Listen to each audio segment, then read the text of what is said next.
KPBN news. आइए बात करते हैं इस वक्त की ताजा खबर से। पूर्व नपाप अध्यक्ष ने ईओ पर लगाए गंभीर आरोप। सूबे की योगी सरकार लगातार भूमाफियाओं पर सिकंजा कसती नजर आ रही है। अवैध भूमि व इमारतों पर सरकार कार्यवाही भी कर रही है, लेकिन इसके बावजूद गोंडा जिले में भूमाफिया लगातार सक्रिय हैं और खाली पड़ी नजुल जमीन पर भूमाफियाओं की बुरी नजर बनी हुई है। आए दिन सरकारी जमीन पर अवैध तरीके से हेराफेरी कर बैनामा करने के मामले सामने आते रहते हैं।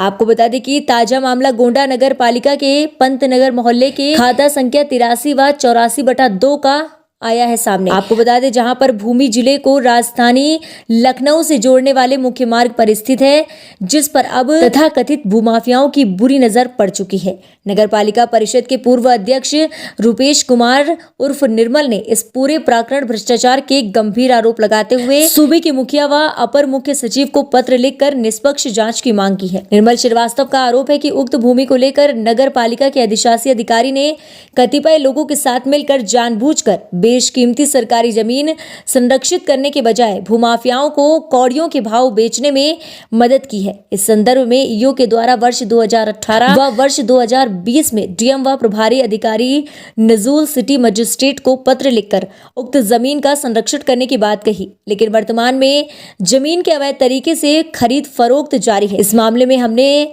जब नगर पालिका के अधिशासी अधिकारी विकास सेन से बात करने की कोशिश की तो उन्होंने कैमरे पर कुछ भी कहने से साफ इनकार कर दिया। तो नगर में जमीन का प्रकरण है और जमीन जिसका खाता संख्या 83 और 84/2 है, जो लगभग 7 बीघा और 19 बिस्वा ये ज़मीन है मौके पर। और मौके पर नजूल की ज़मीन है जो लगभग 2005 में उसका मतलब जो पट्टा था वो समाप्त हो चुका है।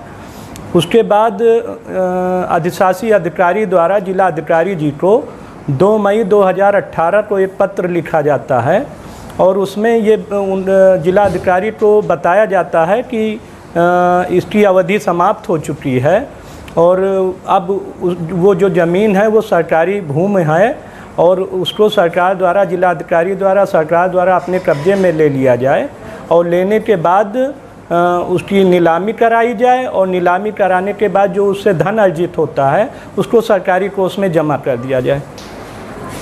उसी जो है 4/9/2020 को अधिशासी अधिकारी श्री विकास सेन जी मतलब लिखते हैं जिला अधिकारी को ही संबोधित करके और वही चीज़ दोबारा दोहराते हैं उनसे कि इस ज़मीन को अपने कब्जे में लेके इसको सरकारी उसमें जमा कर लिया जाए।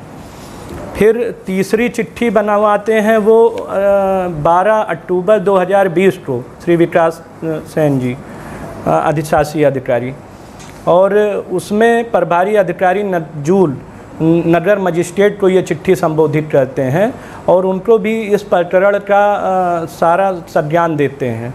उसके बाद 22 मार्च 2021 को श्री विकास सिंह सेन जी से उप निबंधक यहाँ रजिस्ट्रार उनसे पूछते हैं और पूछने के बाद उनसे पूछा जाता है कि इसमें क्या है तथ्य।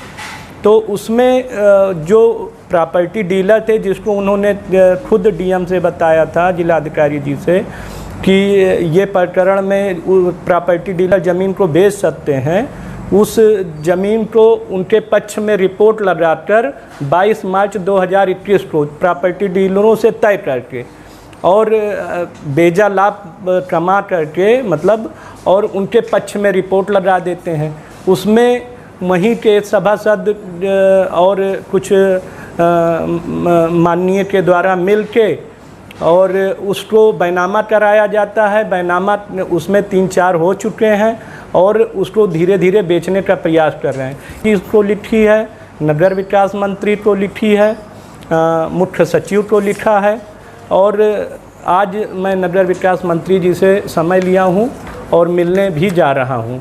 तो हम चाह रहे हैं इसकी जांच हो निष्पक्ष और जो भी दोषी पाया जाए उसके खिलाफ कार्रवाई हो।